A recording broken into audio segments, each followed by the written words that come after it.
Morning students, welcome to my study channel it's about chemistry. Last lecture में हमने discuss किया था कुछ स्पेशल काइंड ऑफ लिगेंड्स के बारे में। एम्बिवेलेंट लिगेंड क्या है, फ्लेक्सीडेंटिक लिगेंड्स क्या है, किलेटिंग लिगेंड्स क्या है। इस लेक्चर में हम कुछ और लिगेंड्स के बारे में जानेंगे कि क्लासिकल लिगेंड और नॉन क्लासिकल लिगेंड्स क्या होते हैं। देखो, क्लासिकल लिगेंड हमारे नॉर्मल लिगेंड है, लेकिन नॉन क्लासिकल में कुछ अलग है। अब क्या अलग है वो हम इस लेक्चर में देखेंगे। तो शुरुआत करते हैं हम क्लासिकल लिगेंड से। देखिए, क्लासिकल लिगेंड्स क्या है। जो हमारे नॉर्मल लिगेंड्स होते हैं, those ligands that can donate pair of electron to the centre metal ion and form the coordinate bond. क्या करते हैं? Donate pair of electron to the centre metal ion और क्या करते हैं? कोऑर्डिनेट बॉन्ड बना लेते हैं, कोऑर्डिनेट बॉन्ड फॉर्मेशन। अब दूसरे हमारे एक और आते हैं जिनको कहते हैं हम नाम। अच्छा, चलो इसके एग्जांपल भी देख लेते हैं। ये क्या है? क्लोराइडो, ब्रोमाइडो, आयोडाइडो, ऑक्साइडो, ये नाइट्राइडो। इस तरह की डिफरेंट डिफरेंट लिगेंड है हमारे क्लासिकल लिगेंड है, जो नॉर्मल में लास्ट क्लास में डिस्कस भी किए थे। अब हम दूसरा डिस्कस करते हैं नॉन क्लासिकल लिगेंड्स के बारे में।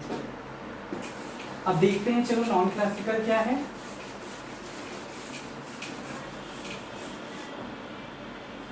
Let's study the non-classical ligands.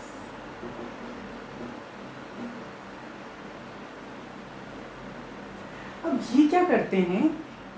पहले तो मेटल को इलेक्ट्रॉन डोनेट करेंगे, कोऑर्डिनेट बॉन्ड बनाएंगे और साथ ही साथ मेटल से इलेक्ट्रॉन ले भी लेंगे। अब देखते हैं क्या क्या हो रहा है कि मेटल उनको इलेक्ट्रॉन देने पे मजबूर हो रहा है। देखो, ये हमारा मेटल है। अच्छा, अब जैसे आपके पास आयरन है, स्कैंडियम है, निकल है, इसकी कॉन्फ़िगरेशन क्या है? D1 configuration. आयरन की है D6, निकल की है D8। अब देखो, कुछ D ऑर्बिटल, एक D में जो है 5 ऑर्बिटल्स होते हैं। D ऑर्बिटल है, इसके अंदर 5 सब ऑर्बिटल हैं।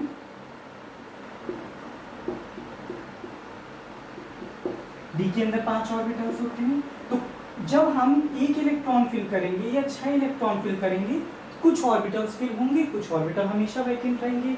ये हर जो है 3D सीरीज के एलिमेंट के साथ होता है। तो जब हमारा मेटल है, तो मेटल के अंदर हमेशा कुछ ऑर्बिटल तो वैकेंट रहेंगे, कुछ ऑर्बिटल वैकेंट नहीं रहेंगे। तो अब मेटल के ऑर्बिटल अगर ड्रॉ करें,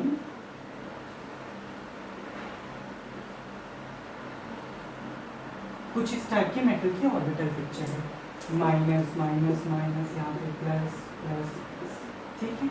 अब मान लीजिए आपके पास कि कुछ ऑर्बिटल तो जो है मेटल के ये फील्ड है। तो डैश वाला मतलब क्या है? ये फील्ड ऑर्बिटल है, ठीक है। और ये जो हमारा एम्प्टी है, ये वैकेंट ऑर्बिटल है। इसको थोड़ा सा और बड़ा सा बना देते हैं ताकि और अच्छे से समझ आ जाए। नाउ दिस, अब एक कार्बोनिल को ले लेते हैं। ये C ट्रिपल बॉन्ड O, ये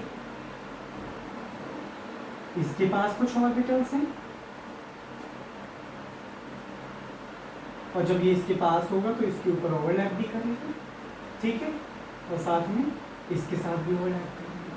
तो देखो, जब ये स्टार्टिंग में आया, इसके पास कुछ इलेक्ट्रॉन्स थे, इस कार्बन के पास कुछ इलेक्ट्रॉन है।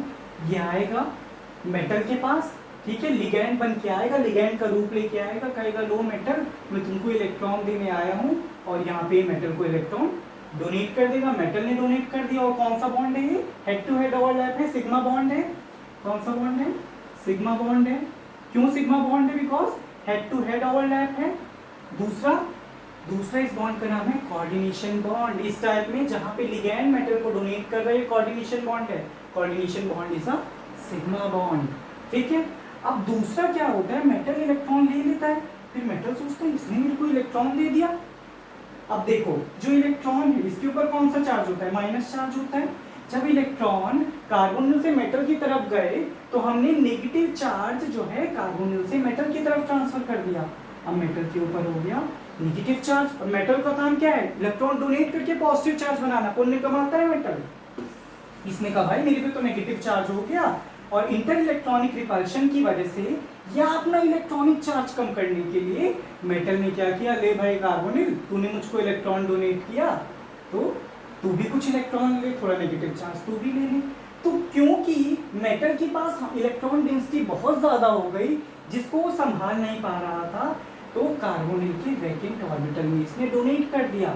अब देखो ये कौन से वैकेंट ऑर्बिटल हैं, पाई स्टार ऑर्बिटल है हमारे, ये पाई स्टार ऑर्बिटल है, ये भी पाई स्टार ऑर्बिटल है। तो जनरली 2 पाई स्टार के ऑर्बिटल में, सी नाम ध्यान रखना, एमसीक्यू में आ सकता है नीट आईआईटी के पेपर में, कौन से, पाई स्टार वाई ऑर्बिटल हो सकता है या पाई स्टार जेड ऑर्बिटल। इन दोनों ऑर्बिटल में जो हमारा मेटल है बैक बॉन्डिंग के थ्रू, बैक बॉन्डिंग रिवर्स कर रहा है इलेक्ट्रॉन, इसलिए इसको कह दिया बैक बॉन्डिंग, बैक बॉन्डिंग के थ्रू इलेक्ट्रॉन डोनेट कर देगा कार्बोनिल को, ठीक है।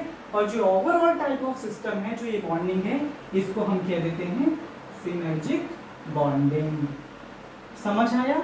नॉन क्लासिकल लिगेंड्स क्या है? अब देखो ये वाला बिहेवियर कार्बोनिल शो करता है हमारा और NO+ शो कर देता है, साइनाइड भी शो कर देता है। इस टाइप के कंपाउंड कार्बन आ रहा है, कार्बोनिल CN आ रहा है, NO+ आ रहा है, ये शो करते हैं। अब इस बैक बॉन्डिंग का रिजल्ट क्या हुआ, क्या हुआ? अब देखो ये कार्बोनिल है, कार्बन ने मेटल को इलेक्ट्रॉन डोनेट किए, मेटल ने कार्बन को इलेक्ट्रॉन डोनेट किए, इनका रिश्ता जो है मजबूत हो गया, तो बॉन्ड स्ट्रेंथ इंक्रीज हो गई। तो क्या काम हुआ, इसने सबसे पहला काम क्या किया, increase bond strength, bond strength between क्या, किस किस के बीच में, बिटवीन मेटल एंड कार्बन। अच्छा, अगर बॉन्ड स्ट्रेंथ इंक्रीज हुई है तो ये पास पास भी आ जाएंगे। तो दूसरा काम क्या है, दूसरा काम है डिक्रीज बॉन्ड लेंथ, किस किस के बीच में, मेटल और कार्बन। देखो कार्बन ने तो मेटल के साथ दोस्ती कर ली, तो धीरे धीरे जो इसके ऑक्सीजन के साथ बॉन्डिंग होगी कमजोर हो जाएगी। तो तीसरा काम क्या है, decrease in bond strength between किस किस के, कार्बन और ऑक्सीजन के बीच में। और अगर बॉन्ड स्ट्रेंथ डिक्रीज हो गई तो इनमें दूरियां बढ़ जाएंगी, तो increase in bond length between oxygen and carbon. तो ये पूरी सिनर्जिक बॉन्डिंग जिसको हम कहते हैं, सिनर्जिक वर्ड याद रखना, SYNERGIC, सिनर्जिक बॉन्डिंग है, ये पूरा सिस्टम है। Coordinate bonding head to head overlap से है, और ये जो पाई ओवरलैप है इसको हम सिनर्जिक बॉन्डिंग कहते हैं। इसके बेनिफिट्स क्या हैं, ये एमसीक्यू में लिखा हो सकता है। Due to the synergic bonding कौन कौन से इफेक्ट शो करेगा मेटल कार्बोनिल, आपके सिलेबस में कार्बोनिल ही है केवल, इसके अलावा कोई क्वेश्चन नहीं आएगा, डोंट वरी।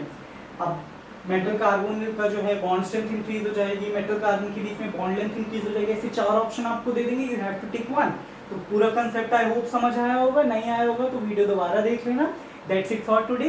नेक्स्ट क्लास में हम देखेंगे कि कैसे हम कोऑर्डिनेशन कंपाउंड का नाम लिख सकते हैं, कैसे कैसे लिगेंड के नाम लिखेंगे, पहले किसका नाम लिखेंगे, बाद में किसका नाम लिखेंगे, क्या पूरा सिस्टम हम फॉलो करेंगे। तो नेक्स्ट वीडियो जरूर देखना। That's it for today, thank you.